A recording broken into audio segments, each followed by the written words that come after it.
But it also means that in addition to telling stories from the Bible that rehearse how God is forming a people with whom his spirit so evidently abides that the world takes notice, not of us, but that there is a God, and that that God is good, and that that God hasn't given up on the world. It also allows me to ask a question: why we tell the stories that we tell. So, what I'd like to ask you to do today is to remember. And it's not moving. There we go. All right. Here we are. Weird. So, what I'd like to ask you to do today is to remember. These images are capable of taking us places without any words from me. In fact, the words that I might choose to use would be my own memories, not necessarily yours. They would give context that would change what the memory is. We all have our memories. We all bring ourselves back to past moments. And a picture like that, for some of us, is playing a game. For others, it's teasing those who were playing the game. And for others, it's watching along the sidelines, wishing we could play. Context means that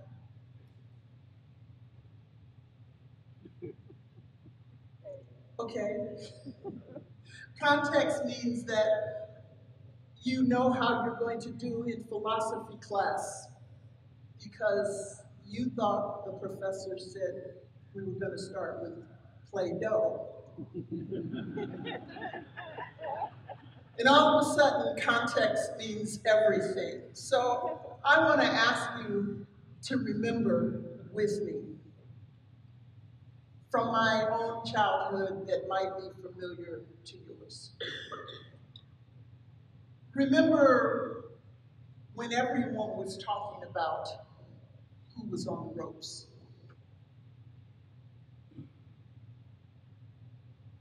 Remember the spray of water on your back. Remember how we learned bars protect us. Remember when Christian leaders wore robes. Now let me ask you to refocus, because context means everything. Same question. Remember when everyone was talking about who was on the ropes.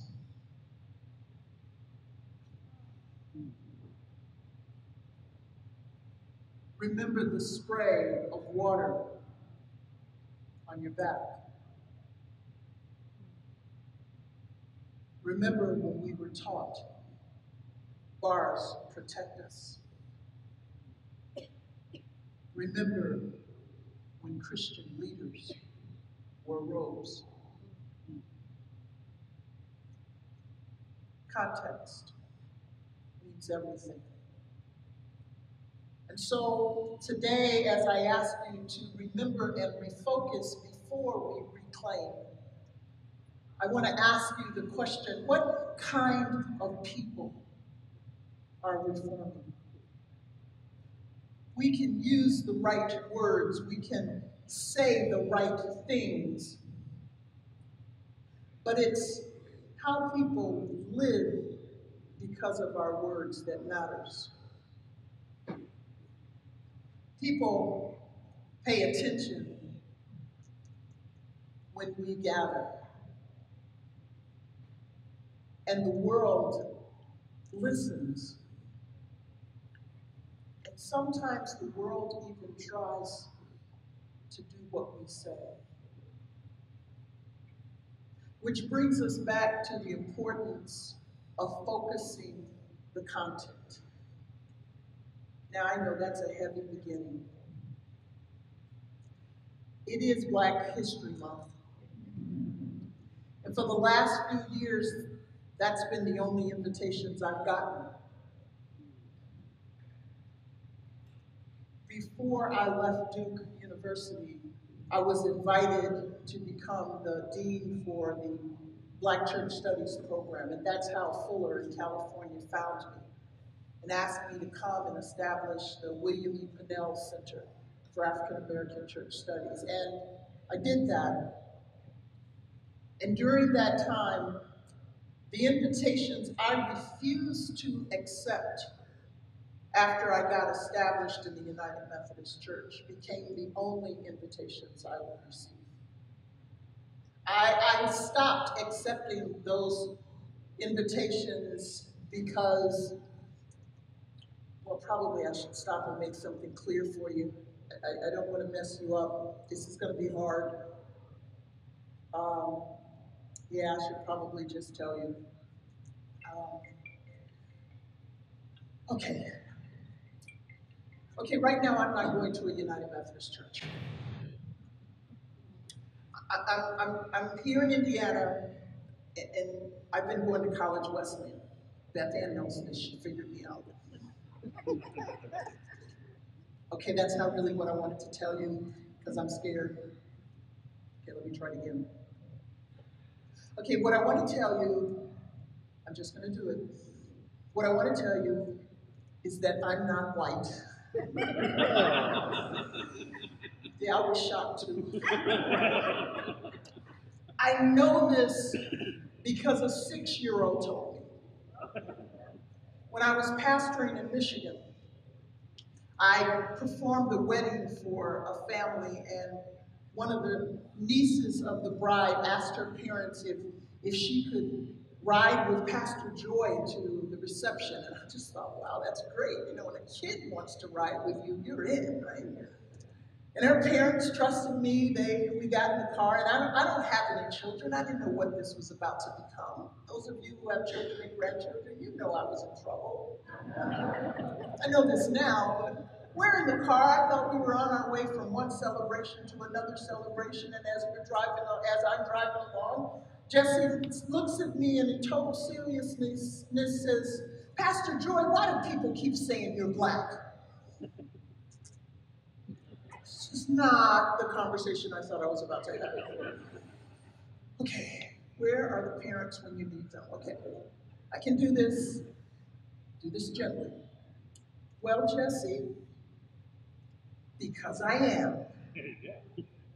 No, you are not, she insisted. This was going to be a longer drive than I thought it was going to be. As she began to say, looking at my beautiful cream suit with the lines on the pocket, that's Black. You're brown. Oh. Having been exposed to this wisdom, I decided I would now ask my own question. So, Jesse, what are you? Without skipping a beat, she said, I'm pink. Yes. Let the children lead us. So the truth is I stalled again because I haven't said what I want you to consider. I'm going to throw it out there and then try to finish in time for us to maybe discuss it. It's not that I wanted to tell you that I'm not white. It's that I'm trying to get you to understand that you are not white. Hold that thought. Because context is everything. And some of what we must learn to do is to understand, have empathy with where another person's position is. So I don't know how many of you actually watched the Super Bowl yesterday, but the reason for watching the Super Bowl is totally the commercials.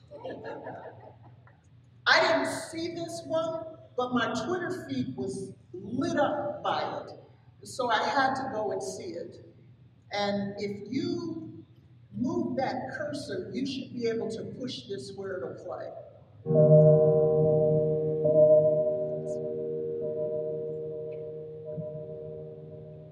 If you want to be important, wonderful. If you want to be recognized, wonderful. If you want to be great, wonderful. But recognize that he who is greatest among you shall be your servant. That's a new definition of greatness. By giving that definition of greatness, it means that everybody can be great. You don't have to know about Plato and Aristotle, sir. You don't have to know the theory of relativity to serve. You don't have to know the theory of thermodynamics and physics to serve. You only need a heart full of grace. Soul generated by love. If you didn't hear, that commercial didn't work. And a question might be, why not? So I had to look at it and find out why it didn't work. Toward the end of what I say today, I'm going to read from you other portions of that sermon of Martin Luther King that was excerpted from in that particular portion. But in short, the reason that commercial didn't work was because of product placement. Had Dodge not put a single one of their vehicles in that slot, I'm convinced it would have been profound. Because the criticism is true. Why would you use King's words on the anniversary of their delivery to sell vehicles most people can't afford? Especially since in that speech he says that. So one more Super Bowl commercial for those of you who avoided the commercials to avoid the football.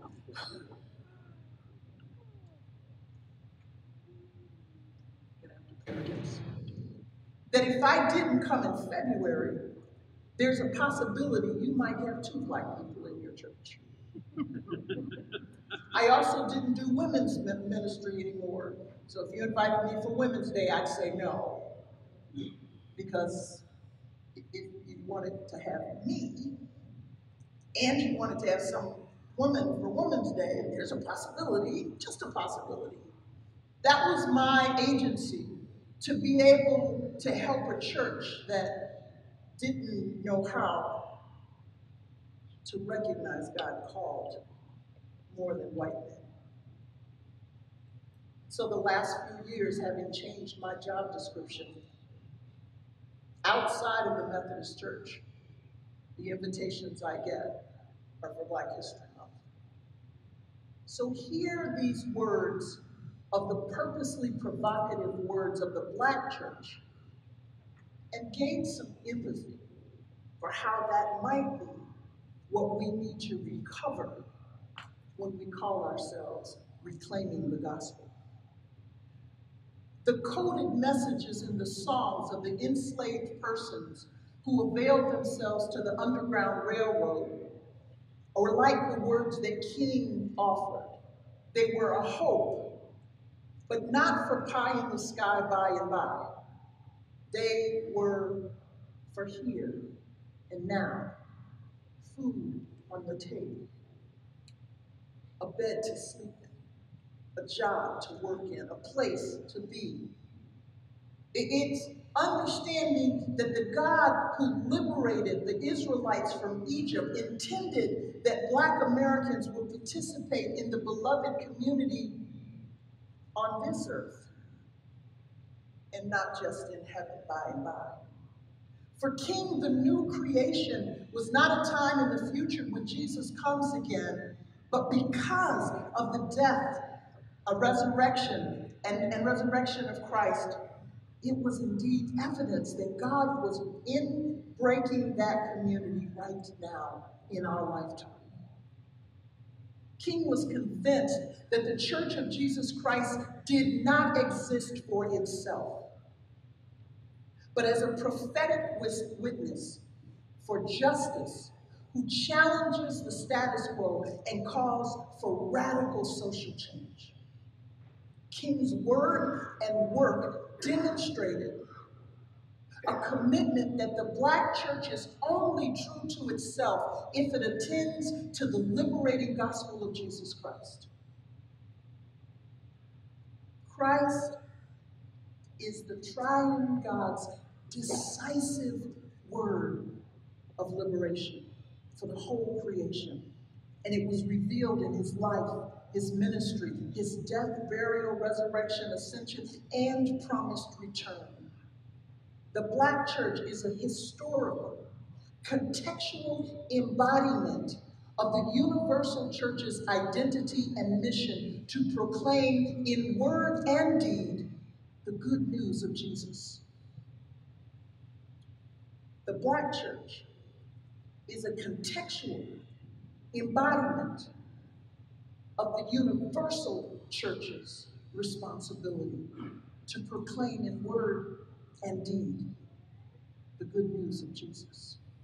And I dare suggest that it was a Wesleyan influence during King's studies at Boston University that enabled him to recognize that political and social engagement for the justice in one's context is, in fact, how one proclaims the message Jesus saves.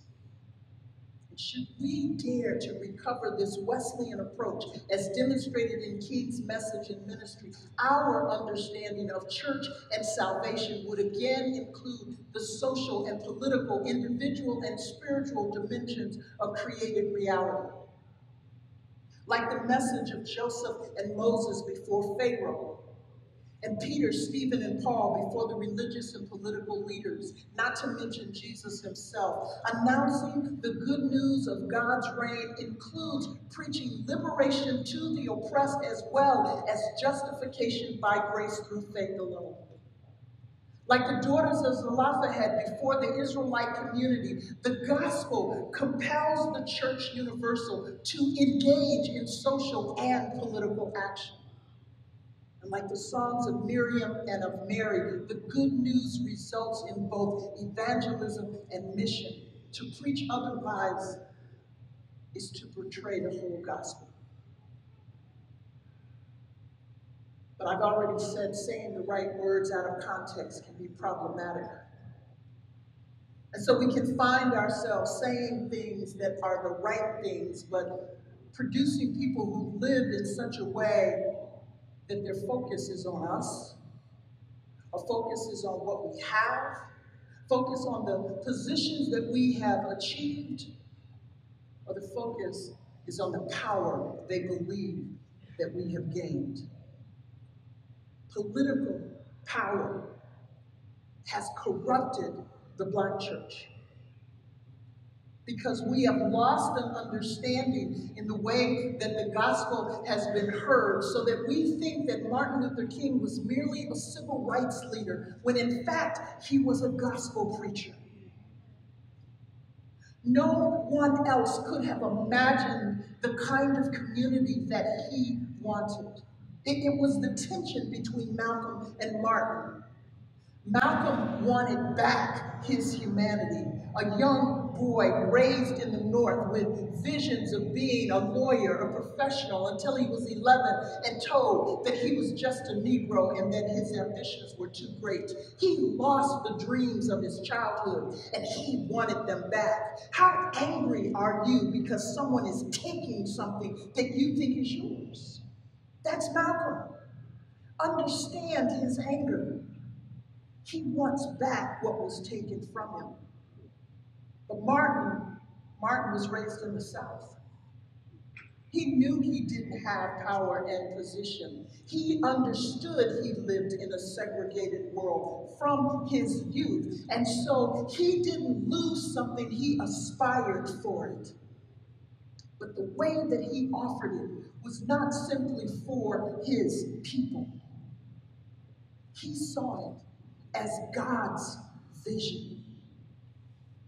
And we've allowed politics and social justice to erase the truth of that vision from Martin Luther King's dream. And I dare say that the evangelical church today is doing the exact same thing. I just left Fuller, which intentionally identifies itself as an evangelical institution.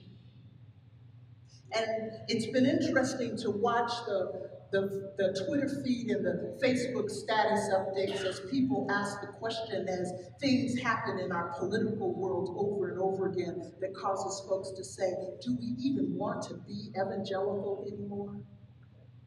And across the board, I have many students who say, no, no, no. And yet my students from Fuller keep saying, maybe. And that reason is not because my students at Fuller would be any more conservative than the students I taught at Asbury or at Duke, but because their leadership is still speaking of how to be Christian and evangelical. That's the language we have to speak.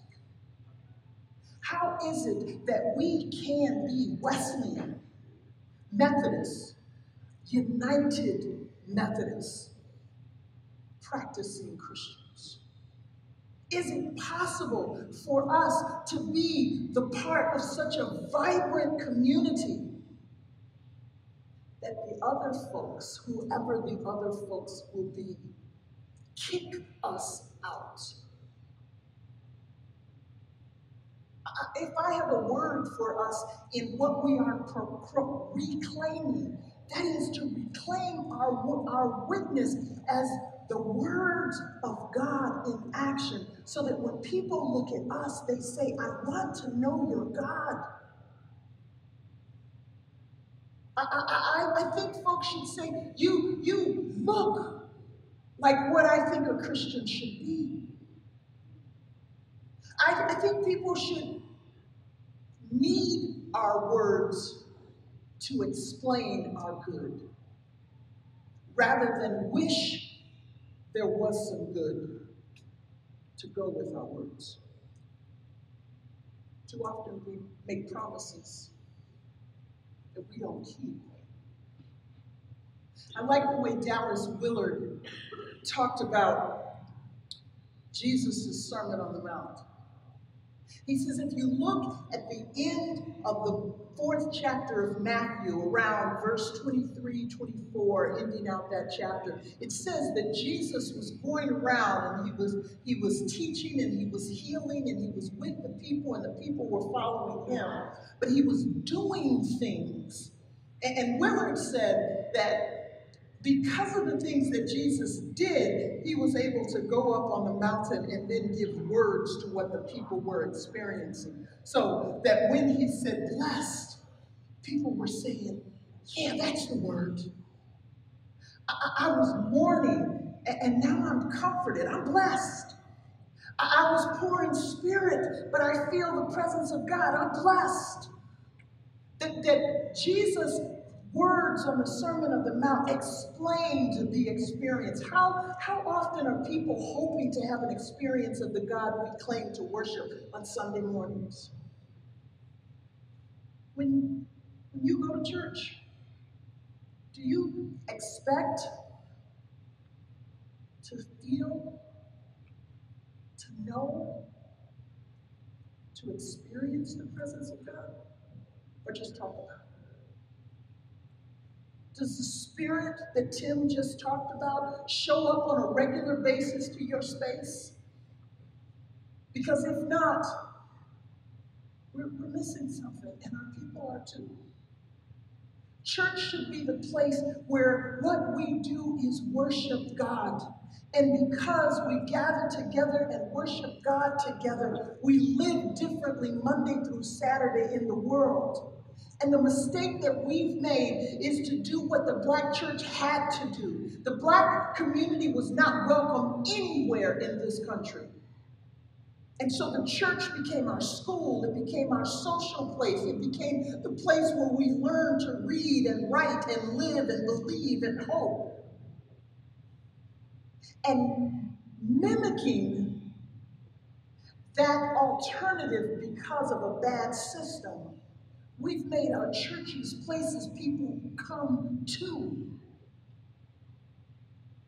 But the church is supposed to go into the world. From the very beginning, God's call to humanity was go into all the world. In the very beginning, the first thing that God said to Adam and Eve is be fruitful and multiply. He made the whole world as their playground, gave them one prohibition, and that's what captured their attention. Oh, I can't do that.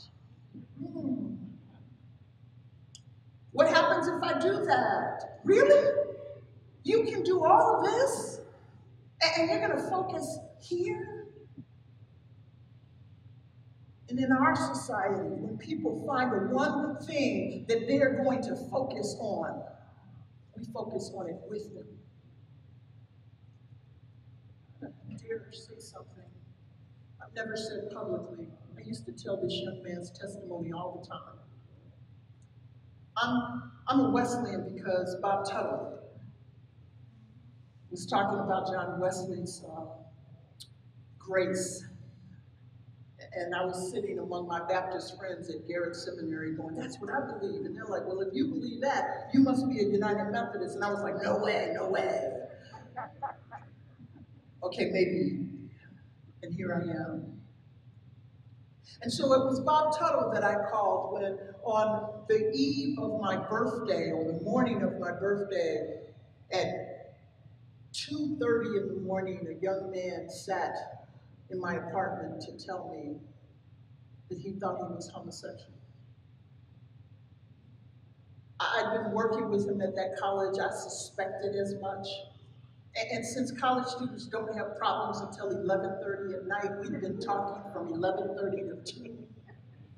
And so when he finally said, okay, what I really want to tell you is, I said, why do I need to know that? I understand now. He needed me to understand the place where he felt most broken, where he felt most excluded, where he felt most oppressed. But at the time, apparently another student had asked me, so chaplain, if one of us told you that we were gay, what would you do? And I said, I probably want to know why you need to tell me.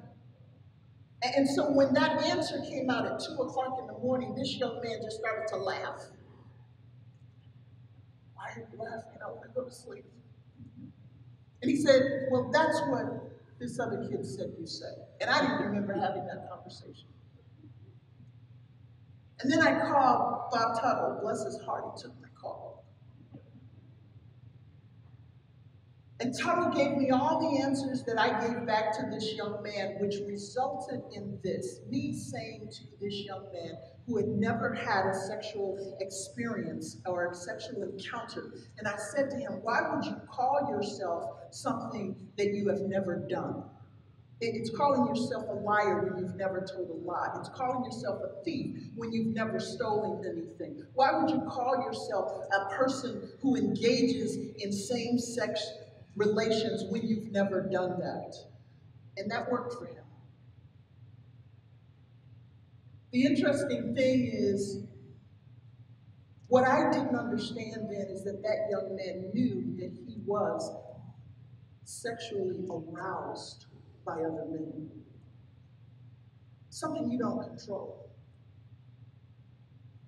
And I know I'm going to get in trouble for this. I probably should have told you not to record me.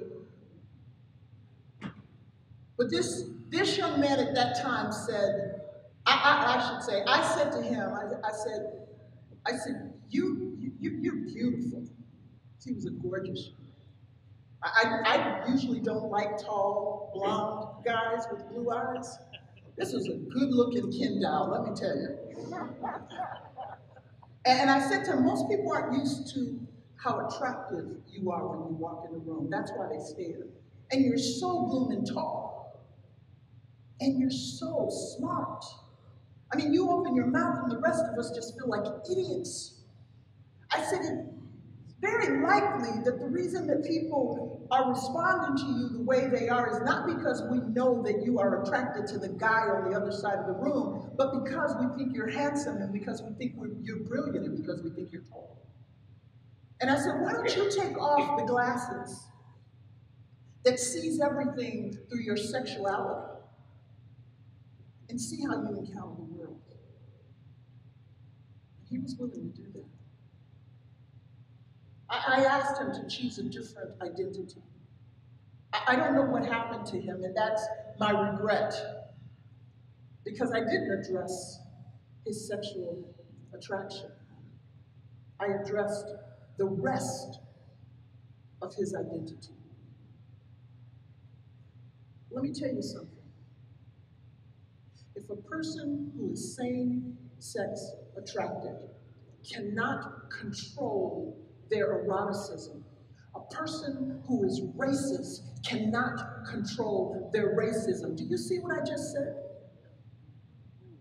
And a person who is attracted to children cannot control what we call pedophilia. That's not what we believe. We believe in a God who transforms humanity. For John Wesley, salvation was not heaven in the sky when we die. It was the recovery of our capacity to bear the divine image. It was the return of God's birthmark to us by God's Holy Spirit. When God created humanity, God gave us the birthmark, transcript of the Trinity, divine facsimile, made in the image of holiness. That's who we are.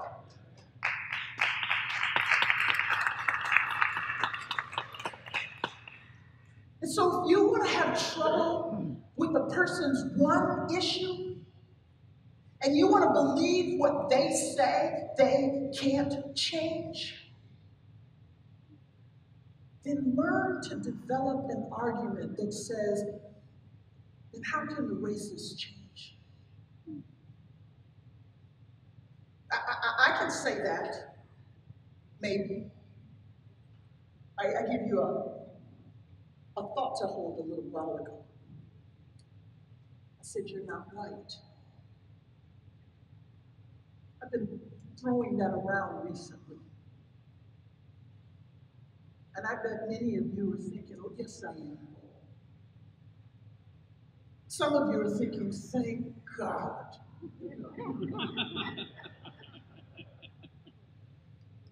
But most of you are thinking, well, I don't know if I can not be. Let me try to wrap up by explaining this to you. I'm black because you need to be white. If you stop living out of that one identity, then I can just be your sister in Christ. Another human being made in the image of God. Here's my challenge for the Indiana WCA. You want to mess with the imaginations of the progressives and the liberals and the conservatives, for that matter? Deal with what it would mean to stop calling yourself white. Deal with what it would mean for you to say that socially constructed identity that gives one group of people power over another, that defines normal as something that I happen to be born into, that give that up and say we are all from some culture or another created in the image of God.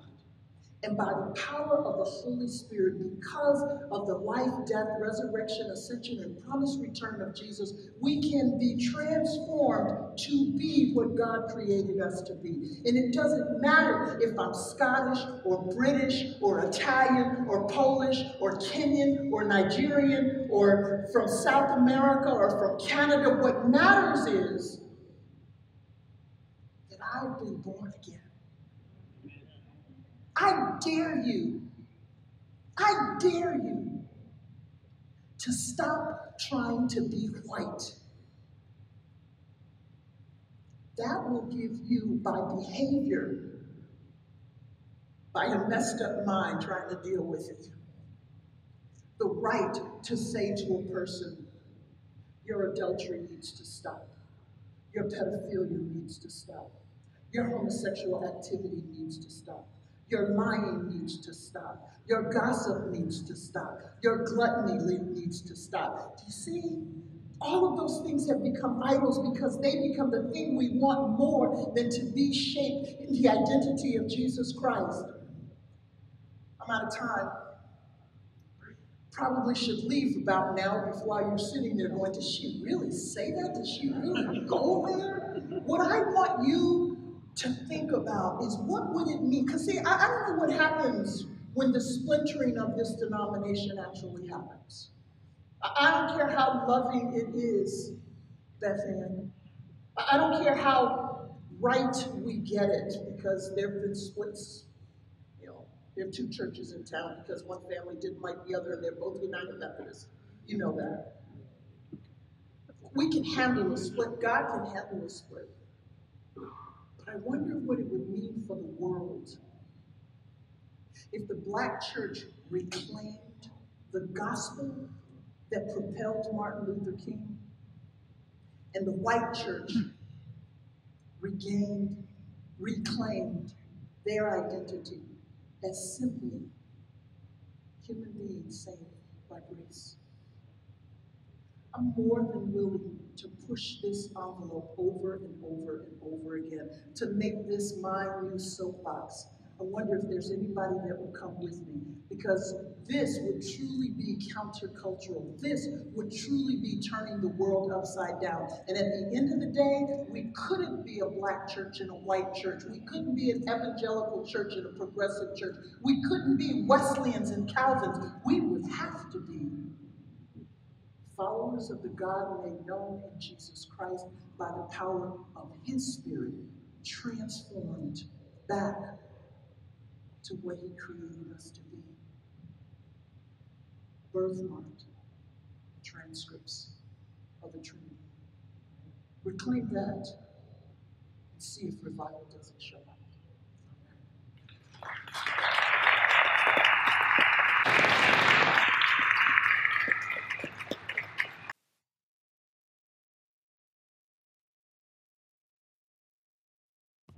And let me give you a little history.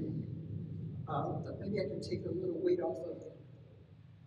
Our churches are not just divided racially because of racism. Our churches are divided racially because 500 years ago, which we just celebrated, the Reformation, divided churches ethnically.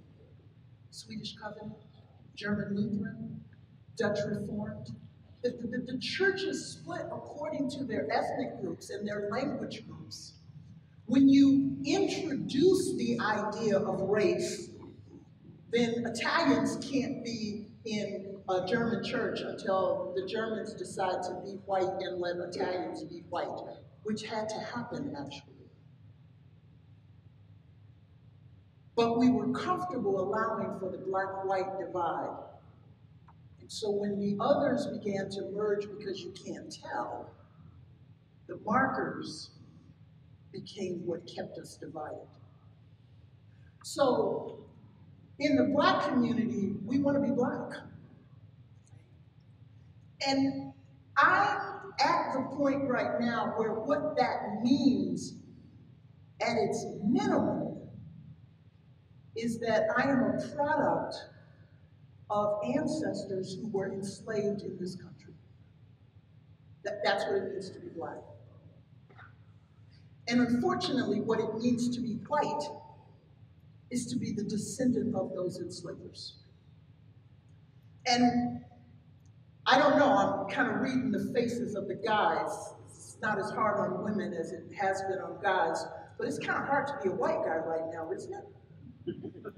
It just looks like it's kind of tough to be a white guy right now. It used to be real tough to be Black, and especially tough to be a Black man.